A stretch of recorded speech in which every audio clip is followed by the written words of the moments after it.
out and say, my page may be therapeutic. And the page may be therapeutic, but my page is not therapy. So take what you need, but also find a therapist to get the real deal in that private conversation, that important conversation, that one-on-one conversation. I agree with everything that says. Hey, I mean, I ain't got nothing else to say either, man. You know what I'm saying? Like I said, I think my thing is our intention here is to be good with people, and but then also understand that everybody plays a different role. And I think when you stay in your lane, it's it's beneficial for everybody, and not trying to overstep your boundaries or go beyond your expertise. That's even with me as a therapist, man. I don't even if it's somebody dealing with certain conditions and stuff that I'm not able to, or I feel like I'm comfortable with, man, I pass them off. And I don't even try to fake the funk on certain things because of the fact that you do more harm than good when it comes down to, serving people. So, but no, definitely appreciate y'all, tapping into that and answering that question. Just to add something too, like it's like a referral process, right?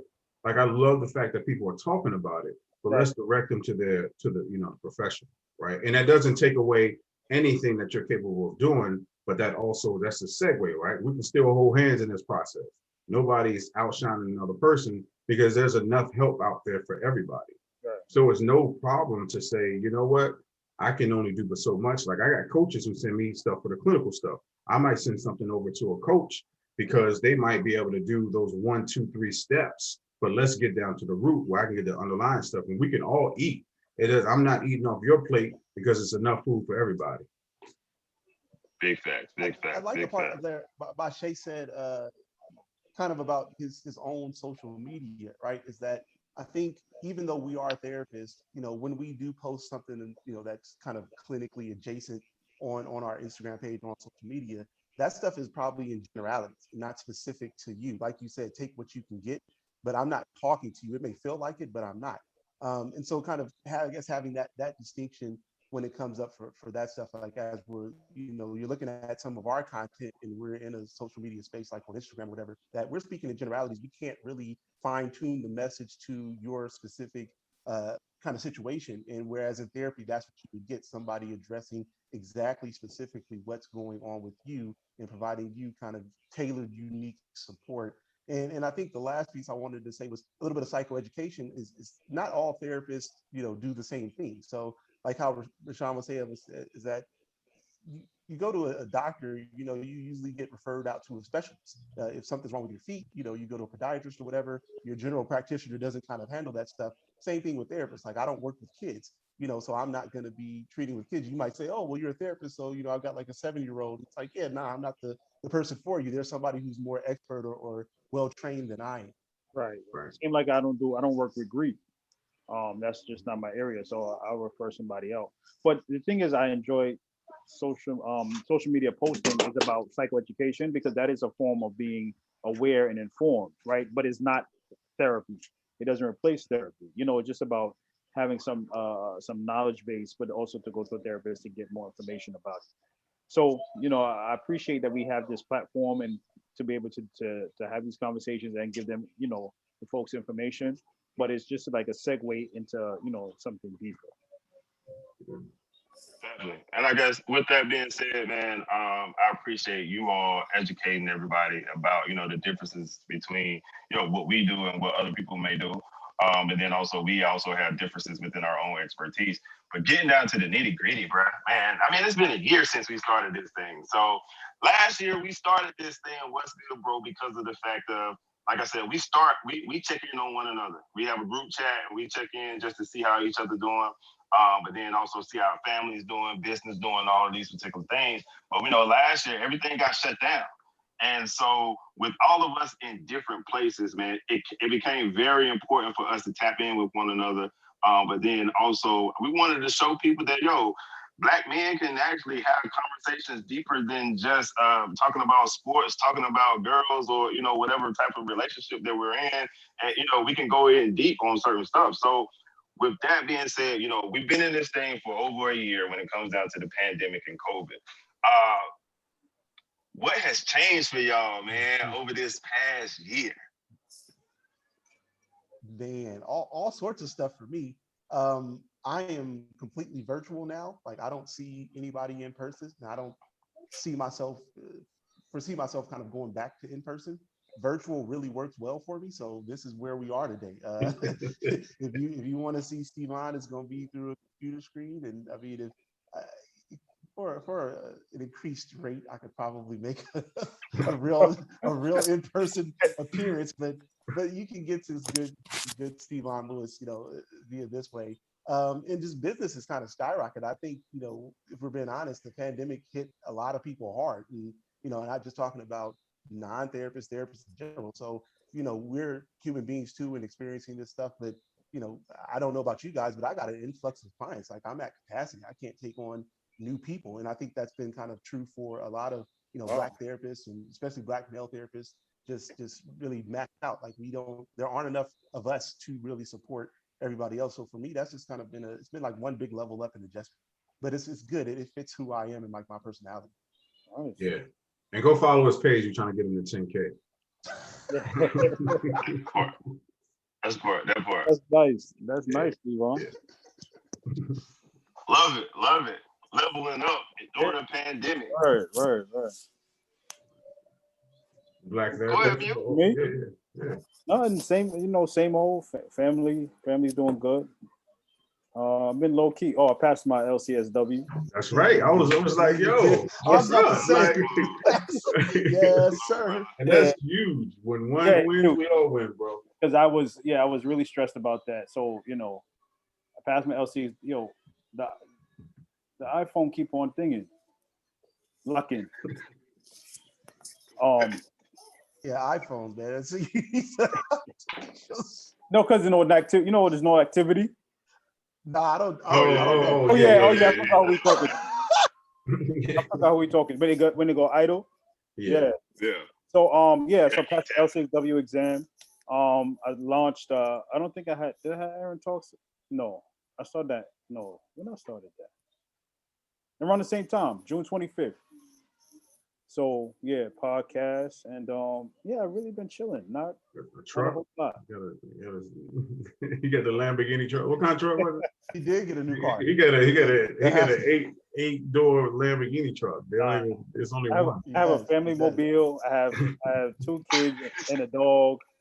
So I have a huge SUV to accommodate and that. You and the missus started something. What? Yeah. No, she got the book. Nah, they had. So we before Hudson was born. So 5 years ago, we used to do a couple of sessions together. So we relaunched that. We start back this Sunday on Father's Day. We are going to start seeing clients again together. So I'm excited about that. She wrote a book, and we're going to do another book together collaboratively on the Black family. That's what's up. And I'm just trying to chill in. You know what I'm saying? I think Black Ink I did last year too. Mm. Dope. Yeah, you've been busy. Yeah. A little bit.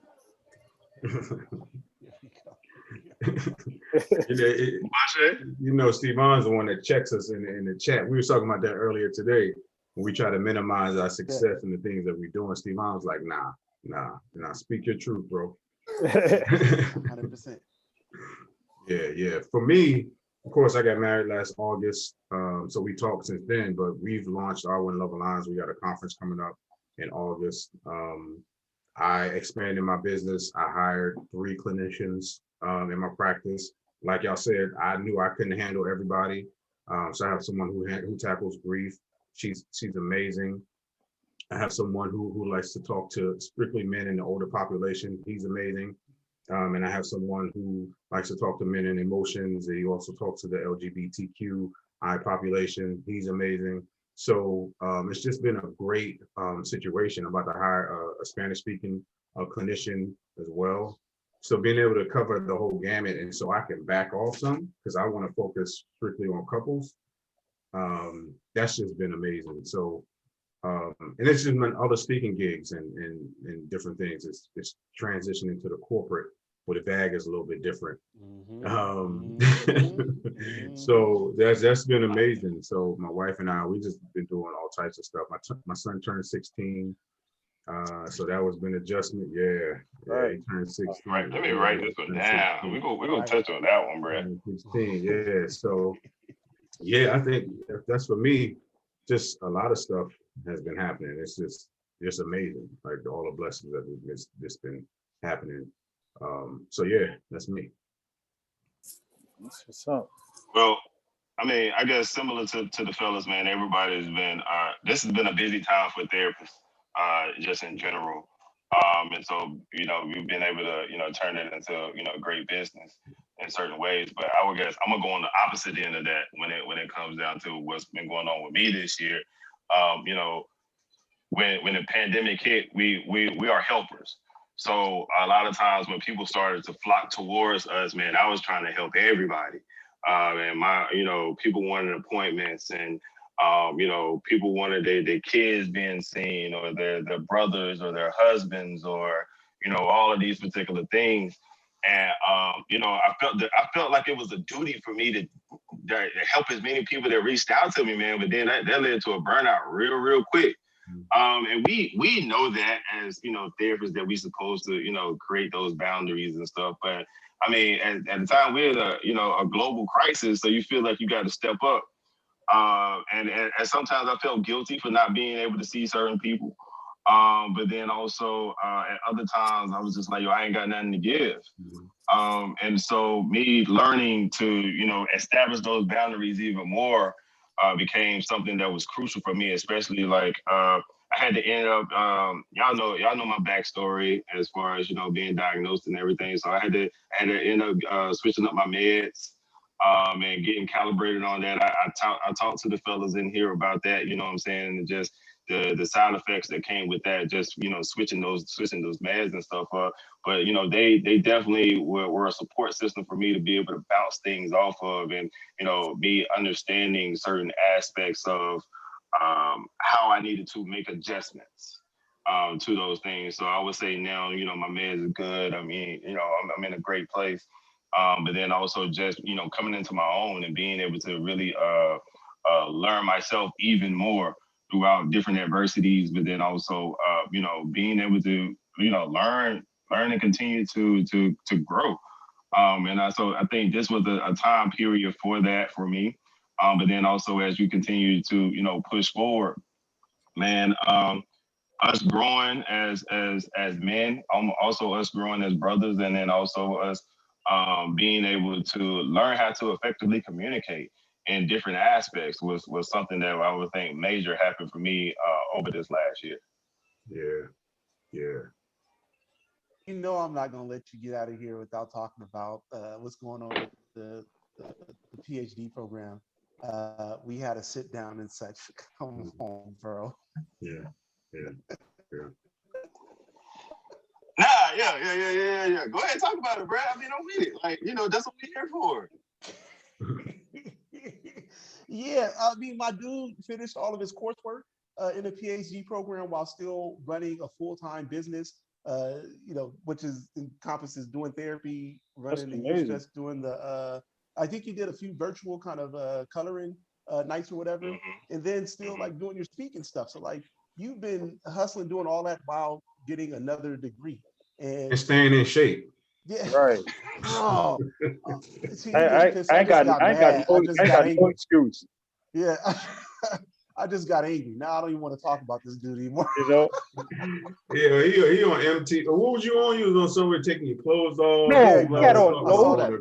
Yeah, zero clothes on. Yeah, no shirt. With zero body fat. Just his drawers. Yeah. But doing all that, man, we got a chance to sit down actually for like a little session or whatever and chat about like that's dope. You feeling like, I guess, your dissertation and not feeling like you really have breaking up, Steve. He's over in Mexico. Radical acceptance of self. That's where I live. So big ups to you. Hey man, I appreciate it, man. And like I said, that's one of the things that we were able to lean in on our circle, man, to be able to tap into their expertise and just be able to, when you're having a hard time, and that's what your circle should be there for. I hit Steve Vaughn up, I was like, bro, I need a session. And it was like, yo, I can put you in. I was like, nah, I want to go, like, what do I need to do to go the right way? Like, this is business as well. So you're my friend, but no, like, nah, I'm paying you, bro. Like, it ain't, I can't take advantage of you just on that strength or whatever, you know what I'm saying? So us being able to have that session, for those of y'all that want to check out the session, man, we actually recorded it, man. I think it was pretty good. He was stepping all on my toes during that session, man. It was you can definitely check it out on YouTube, man. Like, but no, it was good. It was definitely good, man. Man, I think, even with that being said, over this last year, we had wins and we had, some downfalls, but then, self-care is something that's huge and something that a lot of people are just now getting introduced to as far as understanding what did that look like. Over this past year, even as a therapist, as a husband, as fathers, as all of these particular things, what new self-care things have you implemented, especially since it was a pandemic, man? We couldn't go nowhere. I think, like as you were saying, Stevon, like being comfortable with my transition, because when you talked about moving strictly to virtual and being okay with that, like I found myself being okay with saying no. Like my heartstrings had to have a pause and a stop and saying no. I want to be safe, and I'm also want to be comfortable, and I can still deliver and be just as effective for looking through a computer screen and just allow myself to be in that space. That was one of the things that I got to do. I got very comfortable with no, because there were safety issues. Like, can you come to this place? Can you speak this place? Can you accept this amount? It was like, no. Like I have a family now. Like, it's not just me. I just can't go, buck wild and just do all these different things and giving myself permission. That was one of the things that I learned about what I had to do during this pandemic is self-care, is again giving myself permission to just be like, nah, I'm good in this space and I'm okay. I don't have to stretch myself too thin. So yeah. Oh. That's a big one, because I mean, I think, and you guys kind of know, my history is that, like, I've, out of necessity, I think, being shipped off to a school as a kid that was kind of majority white, being like one of few Black kids, like I've had to learn to accept myself. So I think as people get there as adults, like I was forced to do that at 8 years old.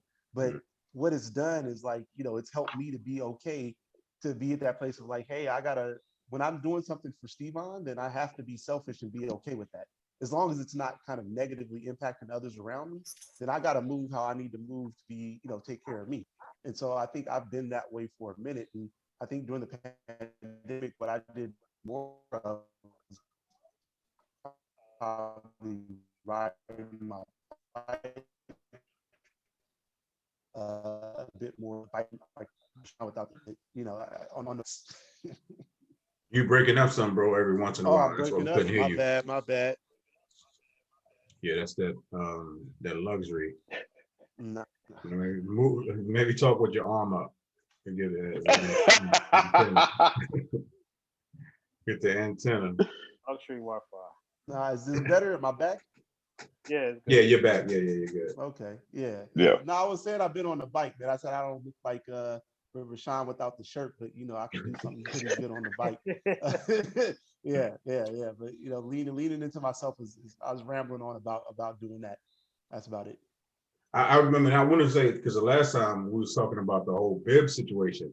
Yeah. And, I got my bike and I was like, yo, I need that. I told you ahead of time you get bibs. He's like, nah, I don't want to wear. Okay. Do something over 15 miles and see how you feel, bro. Right. But that bib is crucial. It's needed. Yeah. I think something a little like a spin on kind of talking about the self-care. Like, I think for me, what happened kind of, we talked about like the wins, some of the wins we had, and like, that also, I don't want to say it led to losses, but like it's also created more pressure and stress. Like, so, like Bashe comes through with, hooking me up with all kind of templates and stuff for things I'm gonna need, I'm doing more kind of speaking, but it just puts, like you said, like that transition, it puts pressure. Like now that stuff's opening back up, it makes it a little bit more difficult. That's Yeah, true. we heard a little bit of that. I think we got the gist of what you were saying. He said like things opening back up, so it's like now it's like more added pressure in terms of like now more responsibility, more things. He had more speaking engagements and whatnot. Oh yeah. Yeah, and for me it's been the opposite. I've been enjoying a little bit more quiet and not really too pressed to do this and do that. I'm enjoying this. The LCSW exam. Since I've been done with that, I've just been enjoying being still.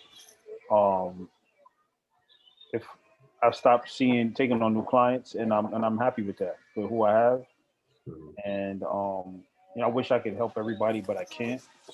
Definitely more comfortable with saying no, or it doesn't fit my schedule. If this is the days that I could do it, and that's it. And I'm very happy with that. I wasn't there a year ago. I try to fit in everybody, everything, keep my pressure up high to keep everybody happy. Yeah, it's exhausting. Yeah, it's a tough thing to do. I think, going back to what Steve Vaughn was saying, with the successes that we have, going through the pandemic and now and stuff opening back up, like, what are the things that y'all have seen? Well, this is a twofold question for you.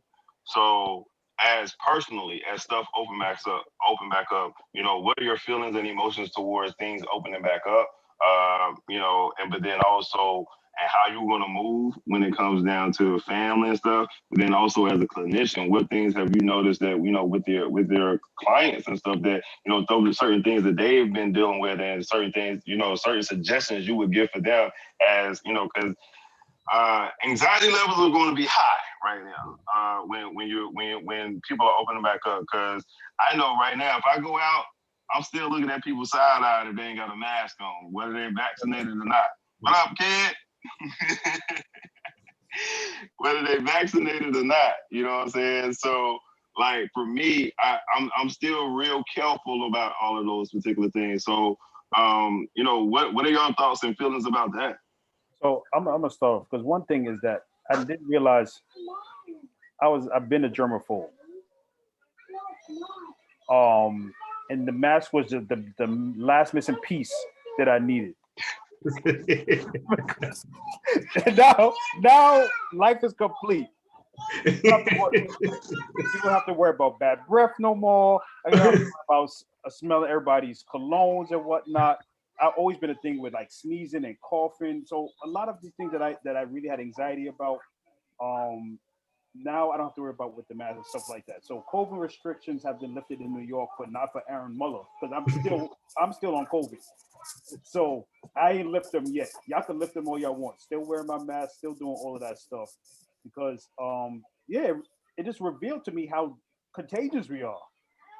Mm-hmm. Like, you know what I'm saying? You in a crowded movie theater and whatnot, everybody's just percolating, percolating and whatnot. I'm good. So I'm loving the mask, and I'm just gonna have to get a whole bunch of different colors because they're here to stay. They're here to stay for some of us. Yeah.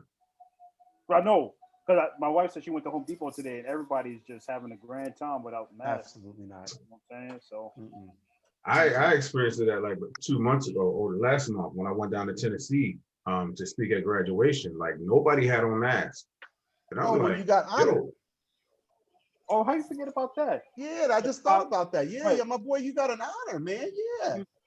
I appreciate that. He keynote at the college, and now he has a mentorship where he brings on other social workers, and they're the recipient of the Bashe Williams recipient award for they get a full ride. Okay. Yeah. All right. I was saying, well, Steve, I take that. Yeah, I take that. It's coming. It's yes, coming. Sir. Yes, it's coming. Sir. It's coming. But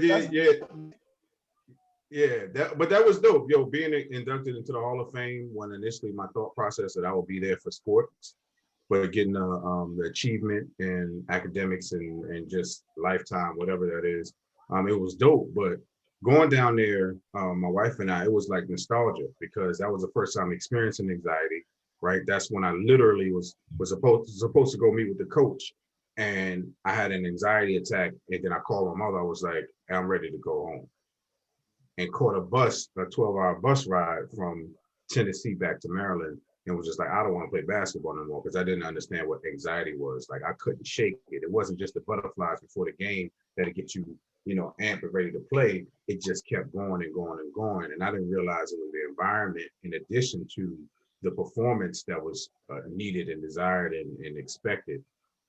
But it was like going through all those different things. Like I went through that whole transition during that ride. And then you get there and nobody has on masks. And I'm like, yo, what is going on? And they looking at us crazy because we got our masks on. Like we in a hotel, walk into the room, nobody has mask on. We go out to eat, nobody has mask on. And it was just like, nah, this is not what we're doing. We still rock masks here. And I continue. I'm going to keep my mask on regardless. My wife asked me the other day, she was like, how long we think we're going to do that? Probably into 2025 or something like that. I don't know. until they fix this air. So that's it for me. Like, yeah, like you said, it's safety. It's just like it's a sense of comfort now. It was restricted before, but now it's comforting to know that I'm protected of some sort. Like asking, do you have condoms? You got your mask? It's safety. Yeah. Straight up safety. Yeah. Yeah. That was an interesting analogy, but I follow.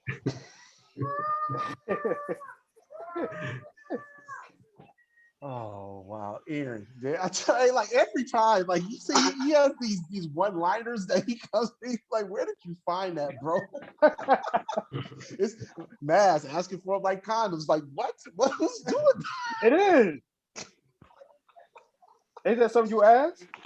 You thought you about to run into? I ain't got my mask. Gotta go back to. You see people sprint to their car, and you know they forgot their mask. Yeah. Yeah. But you don't see nobody when they forgot their condom. They sprinting back to the car. And they should be, because we promoting self, right, for men's health month. Yeah. We should be promoting all things safety. Yeah. I follow. I'm with it. Now, I mean, people probably don't believe this. I think people are shocked to learn this about me, that like I am an introvert. So pandemic was really good for me. Me too. Yeah. Like this was gold for me. Like I was thriving. I'm absolutely cognizant of the fact that a lot of people did struggle because they like more contact with other people and stuff. Like I'm built a little different, so that's not me.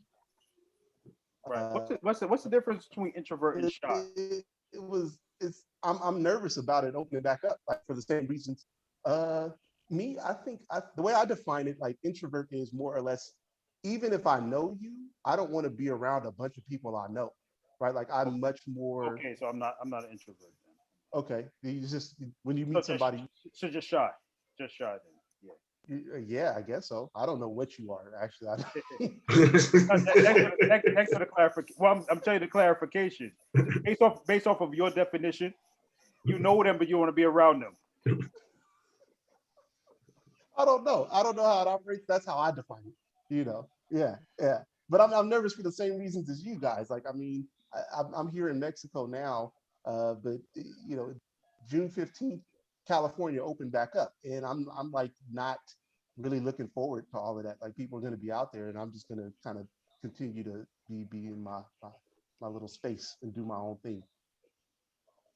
Yeah, I think going back to some of the things you're saying, like it's me understanding, like, all right, did I really improve my anxiety because everything was shut down? Am I really like ready for everything to open up? And I was asking myself, was it the pandemic that really was masking, all of that because I didn't have to go and speak in front of people?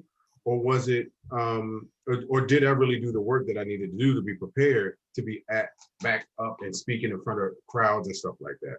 I think it's a mixture of both, because I did well in Tennessee, but something else was coming up and I started to get anxious. I hit Arron up. I was like, yo, how did you feel about doing this event?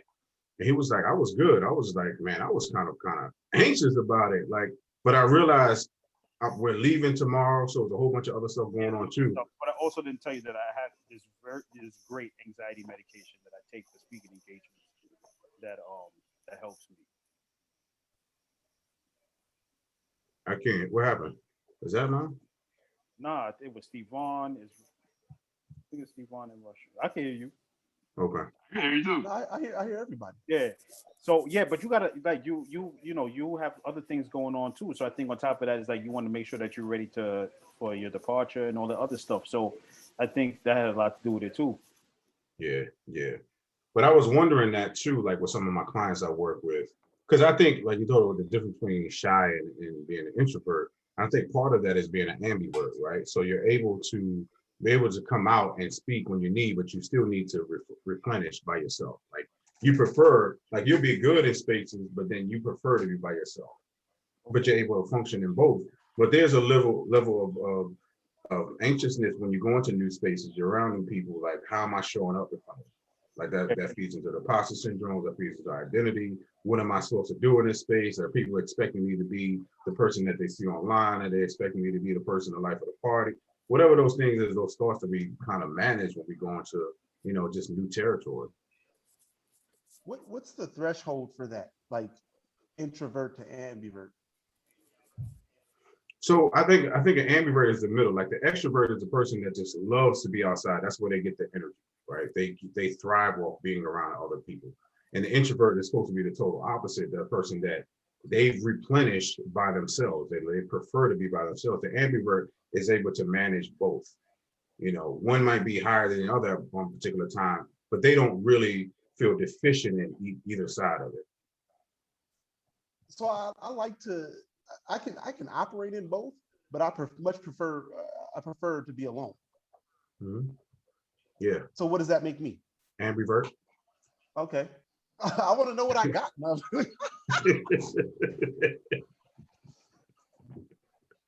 Well, it's not a diagnosis. He said, "What I got." It's not a diagnosis. I think for me, man, it's like I just get tired of talking to people, bro. I just be like, yo, like I don't want to think. Like, because I feel like whenever I'm having conversations with people, man, it's either, oh, let me run this by you real quick, or let me, or they're dumping. And then I'm just like, I do this for work. And like, so to avoid all of that, I just don't talk to people. So I thought that was just me, bro. Like, I don't really like to get on the phone a whole lot. Like at the end of the day, I'm done talking. Like, I don't want to talk anymore. And so like to hear that, like, you as another therapist also experiences that is huge. Yeah. I mean, that's part of the line of the work that we do though, right? We're constantly in that space. We're constantly educating, listening, pouring, absorbing all those different things, and then have to talk back. And sometimes we don't always know what to say. Sometimes we don't want to say anything. And that's that's how I birthed my, Arron knows, and I mean, y'all know how I birthed my Self-Care Monday, where I don't want to talk to anybody. And I'll get in the car and I'll ride out and won't even have music playing. I'm just in silence and just riding. So yeah, that's a part of the line of work we do, and also part of our personality. Yeah. That's what my wife and I, before the kids was born, we would just not talk at all when we came from work. We both understood it. And your delivery is like, we didn't even talk like that. She's a therapist too, so it's just we would just sit mute, sign language, things like that. It didn't have to lights out, just not speak for real. It was before the kids. It was just a head nod, and we know exactly what that meant because we was exhausted. So it's nice when your partner understands where you're coming from. You know what I'm saying? That you just need time to recharge and you just don't feel like talking sometimes. You know what I'm saying? Yeah. So you got the. But now you got kids. The kids be like, nah, you gonna talk, daddy. We talk a whole lot. Repeat. After repeat. It's just a lot of repetitive thing. I just need a T-shirt that says "Stop." Stop Hudson and Harvey. Just say that. Just point to it. Do this. So even there, like, okay, so that's a good segue, man. When we talk about, Father's Day is coming up, and a lot of times, when it comes down to fathers, there's another stressor that comes along with that, and dealing with that. When it comes down to fatherhood, man, what are your suggestions or like, tips and stuff out there for, quick tips when it comes down for fathers out there? You got it, huh? Oh, well, by Shay and I, we do these talks about fathers all the time. But just real about, I think it's about being aware of yourself first and having kind of yourself and putting in check. Because that's the best way to show up for your children. Um, and just being present. Being how can you be present for the child? I love being a father. I think that's one of the greatest things ever. And for me, it's important how I show up. So I definitely check myself, make sure that my self care is in check. That I'm able to provide them with the tools because I have the tools myself. You know what I'm saying? Yeah. Yeah, I think, like you said, we talk about this all the time. I think being present and having a genuine relationship with your kids, and get to create that father-son, father-daughter relationship the way that you need it and the way that they need it and the way that y'all want it. It doesn't necessarily have to be how your relationship was with your parents, but you get to start off and create this beautiful thing between you and your children. And that's by being present and asking them what they need. I think we need to talk about, like as a father, I talk about my emotions because I want my son to be familiar with his, right? So like I don't have to be this hard person because he's seen me be stern, he's seen me and be vulnerable because I want him to be able to do that as well. I was talking to, son just turned 16, and with that other thing with the pandemic, everything being digital, so everybody's on their phones, everybody's talking on their computers, and so he wants to be in his room all day. And so we got family, like we're downstairs watching TV, like I gotta go up there and get him, but he's missing the connection with his friends. So it's pulling on me. It's just like, he wants to spend time with his friends, but I need him to be present to the family. So being able to really have that conversation and having that balance and saying, but I don't just tell him what he needs to do. I tell him why. We talk about it. I allow him to have a voice as well and saying, okay, what's going on? Because I was like, yo, you need to be out downstairs, like out of your room, out of school. He was like, wow, nobody's down there. Or my wife might be working downstairs, or I'm in the office. And that makes sense. So for me to just say, no, I just want you downstairs without really talking to him and talking it out, that's not really parenting, that's more control. And so I would say with fathers, just be present, have the conversation, listen to them. You're still in charge, but you're also available to them, man. That's what we need, because if we're not available, they're looking for somebody that it is available. That's not always the right person. I guess for me, man, I'm a little different situation than Mew and Bashay when it comes out. My son lives states away from me. So figuring out that aspect with feeling you're not able to do enough because they're states away is definitely tough. And it could be, you go through these periods where you struggle with how you should move forward as far as being there, but then also knowing that you don't see them on a daily basis, but then technology can make stuff a little easier, but still it doesn't replace the actual physical touch and the actual being there. So trying to navigate those spaces, but then also just navigating co-parenting can be difficult. I mean, because of the fact of it's two different people. You got three different individuals going on, and you got to figure all of this stuff out. But luckily for me, I was able to figure this stuff out. Even talking with my son's mom and being able to communicate and all of those things. You understand that the relationship, especially when it comes down to co-parenting, is more so about you being able to be adults with each other so that you can serve the kid. And that's one of the major things. And so that's when, for us, that's one of our big things. Our major concern is Eli, making sure that he got what he needs. You know what I'm saying? We can put our differences aside or whatever. We figure out, how to communicate with one another and move forward. But then also I think Mew and Bashay said, man, I think it's also being able to honor yourself and take care of yourself, because you can't serve your kids if you're not, doing what you need to for yourself. So Me being able to, you know, take that time to do those things has definitely served a major role in me as far as me being a father. But then also, you know, on the flip side of that, as being a son, me being able to communicate with my dad, man, has been a huge thing for understanding what fatherhood is like. But then also mending some of the holes and stuff that we had in our own relationship. And it's not, you know, it's not the point blame or anything like that. It's just, you know, you don't know what you don't know. So him being able to, you know, to learn from me and me be able to learn from him, even as, you know, a 34-year-old, I mean, I feel like it's pretty dope. And you can start to see those generations passing down, you know, good stuff and not just passing down, you know, oh, just man up and suck it up and move forward. So I think that's pretty dope for me. Oh, said, you know, I hear you talk about your relationship with your dad. I never really like conceptualized between my relationship with my dad and then my relationship with my son. I kind of see them going separately, but I think I need to reflect more on that too. That was very yeah. I look forward to like spending time with him and stuff like that. So I guess in a weird way, I'm kind of like intentional about like making sure that I do that with my son too.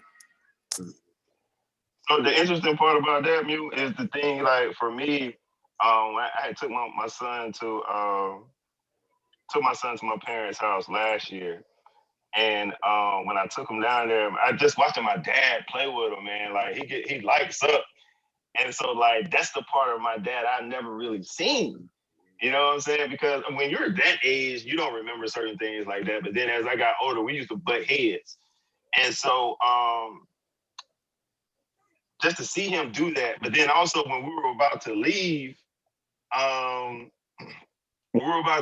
yo, I was like, he told my son, he was like, yo, I love you. And I looked at him like, yo, bro, what about me? You don't tell me. You don't tell me that. Right. But like, that was an opportunity for us to start that conversation. You know what I'm saying? He can tell my son he loves him, you know, with ease, but it's kind of hard for him to say it to me. But then we was able to, you know, start that conversation, and, you know, we joke about it or whatever, but it was some realness to it. Yeah. Yeah. Similar, like my father, you know, was in and out, mostly in and out. And we butted heads, and it got real bad at one point, but we have a great relationship now. And, you know, he comes to me about some of the things that he experienced. You know, I wish we would have had some of the conversations that we have now a long time ago. I probably could have avoided a lot of different things, because one of the things he said, you know what, I know all this stuff, you know, you should have been coming to me. And I was like, you never made yourself available in that particular space, because he just didn't know how, like you said. But it would have saved a lot of different things. But now he has a great relationship. Like when school was open, he would pick my son up and take him. They would go to a different restaurant every day. He picked them up. They would go to Five Below and get some candy or whatever. And, you know, for me, I couldn't have candy, but now my son get all the candy. He got braces. So you know how grandparents, they become these perfect people, and the kids can do no wrong and all that type of stuff. So like you said, it was dope to see him do that. But one of the things is that, again, during the later years, he's been so open about his emotions, about his experiences. And I actually been helping him out with his relationship with his mom, and how he needs to set boundaries, right? And to say, hey, you can't do that. You can't be everything to everybody, and you don't have to fix everything because you feel guilty for the things that you didn't do before. Like, let's somebody give yourself some reprieve and start there. That's dope, man. That is dope. Definitely, man. I know, you know, I know we're over an hour, but, you know, sometimes we be getting on this thing and just talking. Yeah. Man, but I know for one of the things, man, that I know I definitely wanted us to touch on is the aspect of, you know, with men. I've seen a lot more men now trying to, you know, reach out for therapy and wanting to get the help. So I guess, you know, for us to close out on this one, because we don't want to keep people too long. And I wanted to, you know, what have you noticed when it comes down to men seeking help? And then what advice would you offer them at this particular moment? I guess I can start. Can you guys hear me? Yes. Yeah, we Yeah. can. So I think real quick, the way it used to be for me is that men would reach out after a partner encouraged them, right? So it wasn't like on their own volition. It was like things had become untenable, and somebody in their life close to them who they respected said, "You need to get your ass so You were doing good, but it right. messed up. I'm seeing that change. Am I back? Hey, yeah, you're back. You back. My bad. You know, another country, bad stuff's happening. Uh, but it was one of the things of where they're coming now like on their own volition, right? And so I think that's a good thing to see is that men are seeking help and saying like, hey, I can be better. If I can do that kind of physically with my body, then why can't I do this in this other area with my mental health too? So that's dope to see. Yeah. I want to say that I think athletes and comedians and rappers and entertainers are talking about mental health and definitely encouraging brothers to go. So, what's that Strong Athlete podcast? I think that has a lot of influence with Brandon Marshall and all the other folks on it. I think that really has a lot of people interested. We need our own joint like that. I feel like we started it first. So HBO or Cinemax or whatever platform, Cinemax. whoever, listen, you try to go where the money resides. You don't be laughing. Hey, I'm with it. Showtime, Okay, whoever. right. Hey, Next to the cinema, whoever, Netflix or whatever. Like, we got a show right here. You know what I'm saying? So I think people really, brothers starting to see that and really gravitating towards getting the help that they need. Yeah. Any producers watching, set us up. You're right here. It's a whole show. Whole show all day. Yeah, I don't have too much more to add to that. I agree, like totally. Like I think I've seen a shift in men being giving themselves permission to talk about some of the things that they're dealing with, and not feeling like they're attacking their identity or their worth or their manhood. And it's just understanding that it's a conversation, and that they don't have to be monolithic and operate the same way over and over again and pretend like they don't go through things or we don't go through things. And I think just again giving ourselves permission to talk about what we need. I would say this: just being able to see men open up, even if their partner is forcing them or suggesting that they go, has been dope. But then also us as clinicians, man, being able to make it comfortable for them to actually, tap in. I think one of the things I've noticed is, again, our therapeutic approach may not look the very same that we taught and that we were taught in school. Right. With some of my guys is, us going taking a walk or us hitting the park or, tossing around a football. Or, even with my kids, my black male kids that I work with is playing, games with them or whatever, or, not even just board games, but even the PlayStation. You know what I'm saying? And us being able to connect with them on that level has been a breath of fresh air, not only for me as a clinician, but then also for me as a male to see them come in and be like, Right. you know what I'm saying? Like it's like, or like just to see, I had a dude tell me like, yo, if it weren't for you, man, I don't know where I'll be at right now, or you allowed me to be a better me, or just to see, but then also them being able to tell their family and friends and try to get, like, I've seen a lot, even some of my clients be able to, tap in and they become some of the biggest advocates for therapy right now. So like that's huge because you don't see a lot of people doing that, yo. So like for the men out there, man, I know we want to let y'all know that there are resources out here for you all to tap in. Not only, but then also with that, it's not just therapy, right?